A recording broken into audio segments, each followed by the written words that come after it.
Daniel, bom, no momento de tantas incertezas políticas nos Estados Unidos, a relevância das últimas pesquisas eleitorais se torna ainda mais evidente. Por quê, Daniel? Primeiro porque as ações contra o Donald Trump, elas estão correndo de uma forma muito mais ágeis do que o normal. Eu acho que a gente já viu isso acontecer no Brasil. E outras, elas estão extremamente agressivas, não mais agressivas do que o normal.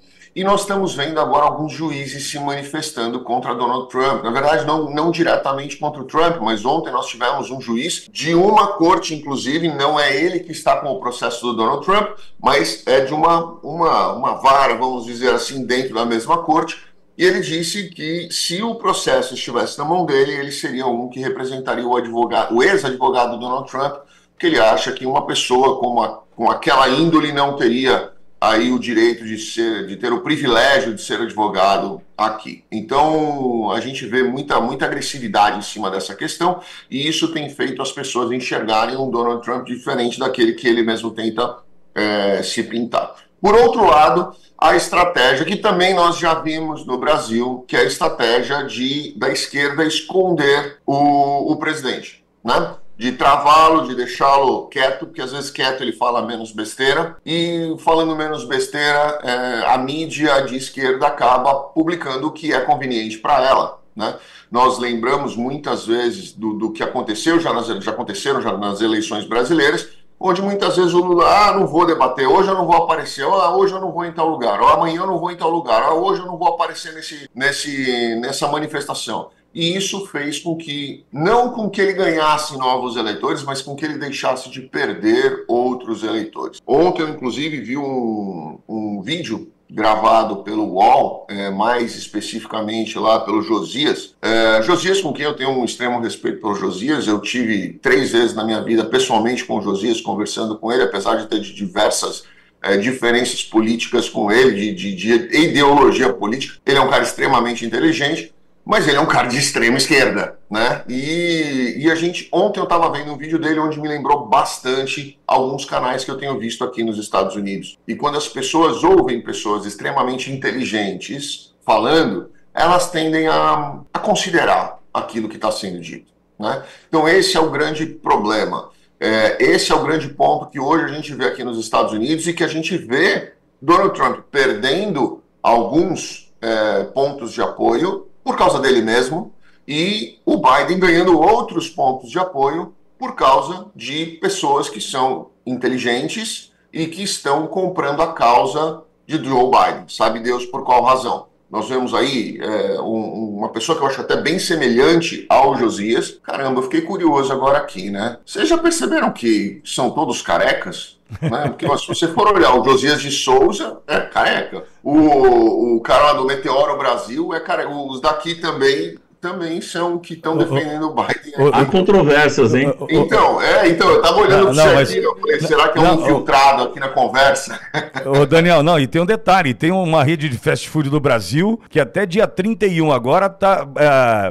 eu vi isso! Né? Você viu isso? Eu vi isso! Pois é. Vai comer de graça lá, eu tava até pensando, vou pro Brasil, vou... Alegria dos carecas, mas vamos lá. O Bogo tá falando, Bogão. Tem saída também aqui, Você tá cabeludo, Bogo, não vem não.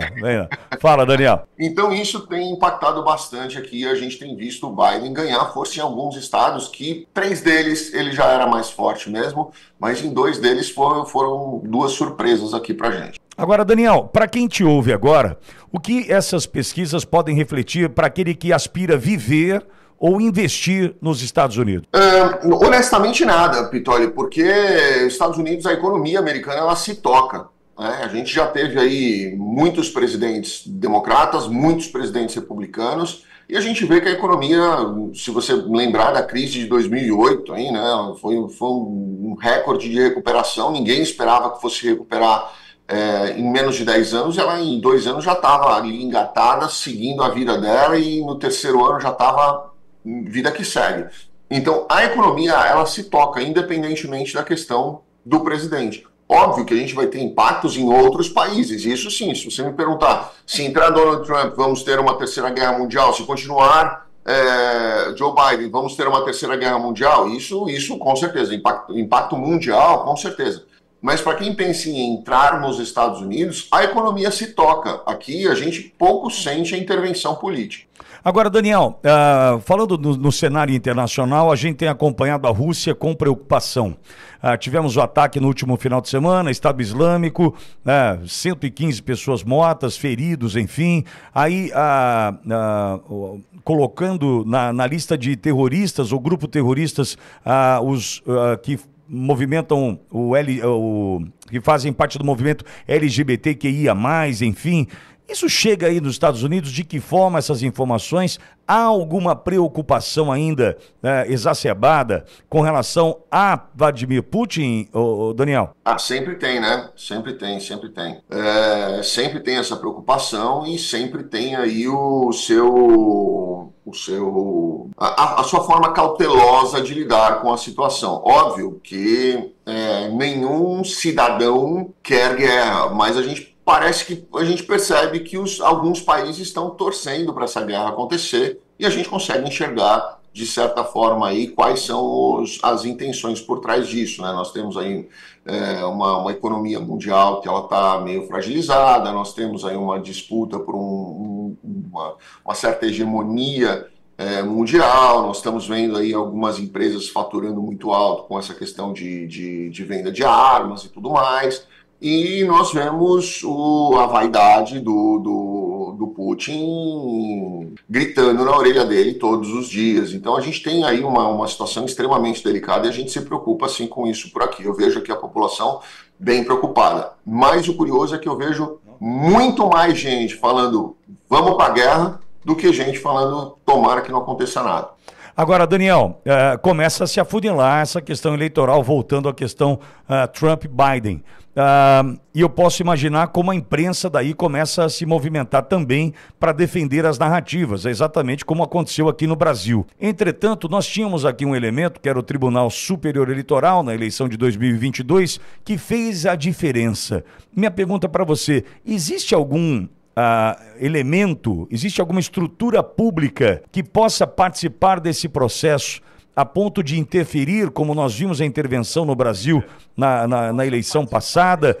A estrutura pública, como ela se movimenta nesse sentido? Porque a imprensa vai fazer o papel dela, como sempre fez, defendendo esse ou aquele. Mas e o Estado, como se posiciona numa situação como essa, Daniel? Excelente pergunta, Pitoli. Vamos lá. O que acontece? Hoje nós temos um grande número de ministros, entre aspas, aí, na Suprema Corte Federal que foram nomeados pelo Donald Trump. E, curiosamente, no último julgamento ali que houve contra o Donald Trump, essas mesmas pessoas fizeram questão de dizer na decisão delas que elas não estavam absolvendo o Trump dos potenciais crimes que ele possa ter cometido. Eles estavam apenas dando uma decisão técnica sobre ele ser elegível ou não, e que essa decisão deveria ser do Congresso. Colocar isso numa decisão fez muito sentido aqui pra gente, porque assim, eles quiseram dizer, olha, nós vamos decidir de forma justa e legal. Nós não vamos decidir baseados no apadrinhamento político. Eles colocarem isso numa decisão, o que era totalmente desnecessário, e eles fazerem questão de escrever isso na decisão deles, deixou muito claro para o país inteiro que não vai ter uma condução legal ou ilegal dos interesses políticos da corte. Eles vão decidir de acordo com aquilo que eles tiverem que decidir e ponto final. O que a lei mandar é o que vai ser conduzido, né? Então, isso passou uma imagem muito positiva da Suprema Corte Federal para o país. Pelo menos com todos os que eu conversei aqui, e eu faço parte aqui de alguns grupos com advogados, todos disseram isso da mesma forma, até mesmo os de esquerda. Olha, foi muito legal essa postura desses ministros, desses juízes. Esse é Daniel Toledo, especializado em Direito Internacional da Toledo e Advogados Associados. Daniel, mais uma vez, obrigado por estar conosco. Até a próxima, Daniel.